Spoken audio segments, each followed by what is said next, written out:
people, seems to me, mistakenly think that it's ahavat chinam. Oh, we have senseless hatred, so we should do senseless love. Really? Imagine it's my wedding anniversary, and my husband says, Lori, happy anniversary. I love you. I'm like, really? Why?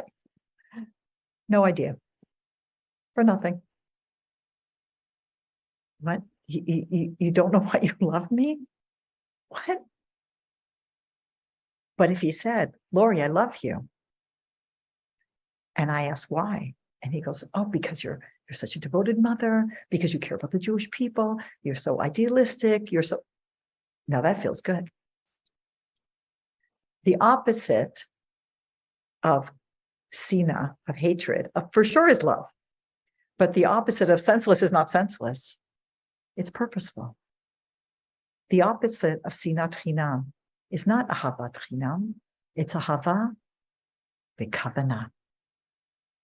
Love with intent.